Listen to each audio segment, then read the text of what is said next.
Today we are finishing up our topic of identity in PDH. And we've learned a lot about where we get our identity from, who can support us through changes or challenges in life, and what kind of services there are that we can rely on or that we can go to if we need help. And today we're going to be learning about being available and being valuable for others. So our driving question for today is this: how can I be someone that is of value to others who are facing life challenges and changes? Now, last week we looked at how we can overcome challenges and changes in our own life and who is there for us. And a lot of you actually put down that your friends are people that you can go to and rely on to get through this kind of stuff. So that's an awesome setup for today's lesson. Let's just review what shapes our identity. So over this term, we've decided that the things that shape our identity include the media, culture, and tradition. So that could be things like spiritual beliefs or cultural beliefs, depending on your cultural or spiritual heritage and traditions. Sport plays a massive part in our identity, especially for some of you guys that are active and love playing football or netball. This is a real driving force for you. Physical development. Online, if your post hits the For You page on TikTok, that might contribute to you feeling pretty good about your own identity.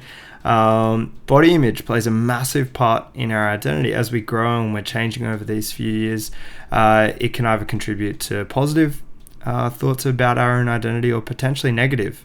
Our peer group is massive. A lot of you dress the way that your peer group dresses because you like them and you want to be accepted by them, and that's not always a bad thing. It can be though.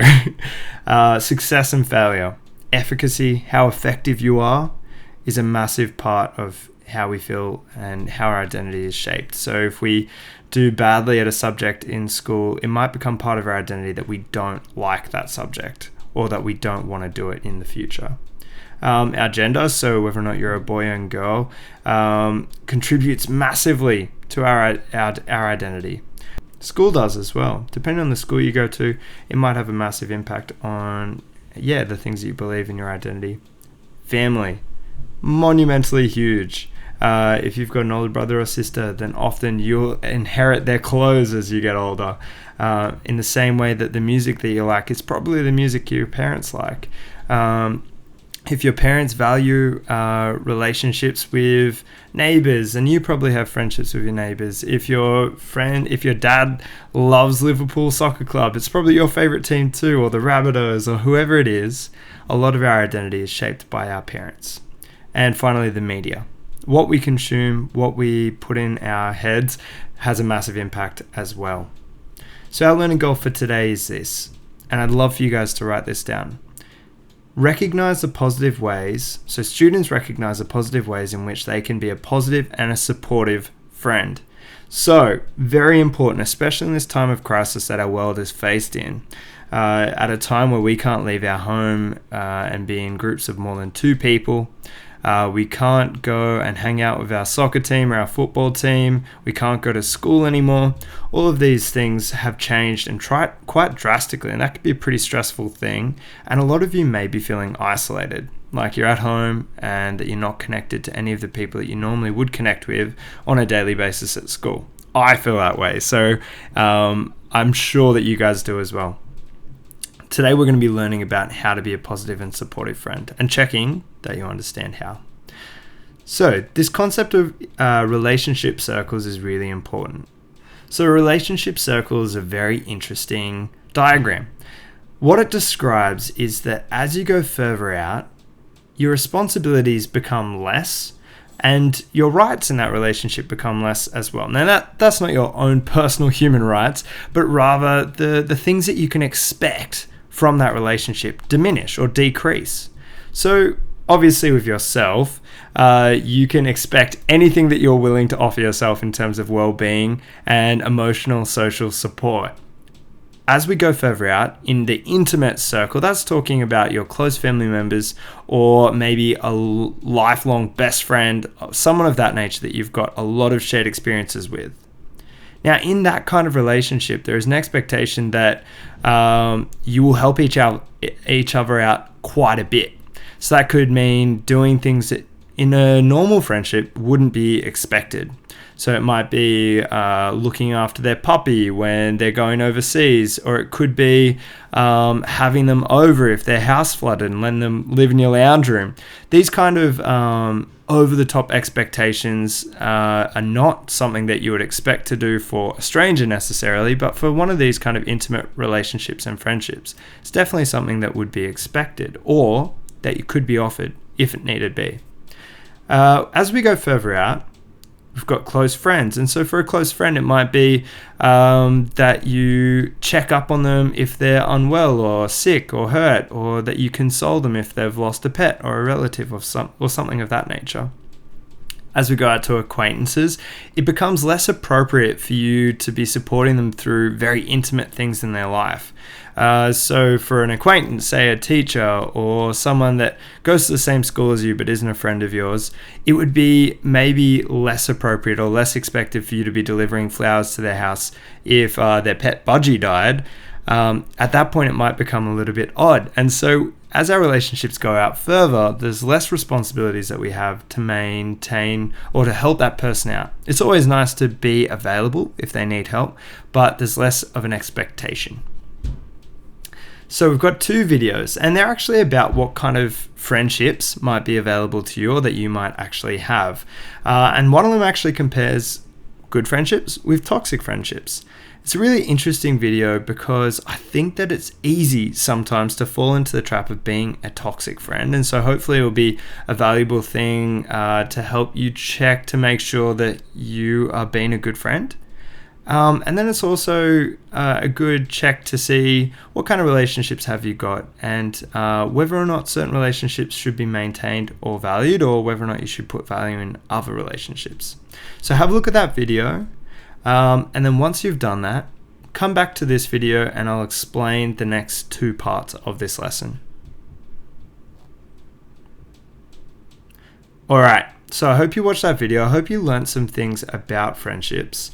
Very interesting to reflect on the things that take place in our relationships. And I think it's something that we should definitely think about and also talk about with our friends if we are feeling uncomfortable or we feel like we're not positively benefiting from a relationship. All right, the first task that you are going to be completing today is this. It's an assessment task, and the question is, how confident and ready am I to manage the changes that life will bring my way? So what I want you to do is to respond in 200 to 300 words and consider your identity and how you can seek support. Now, over the last few weeks, we've done lessons about this, and if you need to go back to last week's lesson, then feel free to do so and reflect on the video. In this, I want you to make sure that you are writing down things like the things that make you able to overcome challenges and changes. So that might be a support network of family and friends. It might be positive well-being habits, like regular exercise and good sleep. It could be things like good self-esteem, knowing what you believe in, having a faith, having these different practices. What I want you to do is write in 200 to 300 words how confident you are, and then why. Why are you so confident? So writing down those different practices. I want you to write this in full sentences, not dot points, and it needs to be at least 200 words. All right, so pause the video, open up your Word document, and have a go at that question. And as soon as you're done, come back to the video and I'll explain the next part as well. All right, I hope that you wrote down some awesome things. This is our assessment task number 2. And it was going to be done in a group, but unfortunately, the government has placed a ban on people of 2 or more gathering together. And so I'd love for you to do this individually. What I want you to do is this: determine what are the 3 most important things about being a good friend or a support person.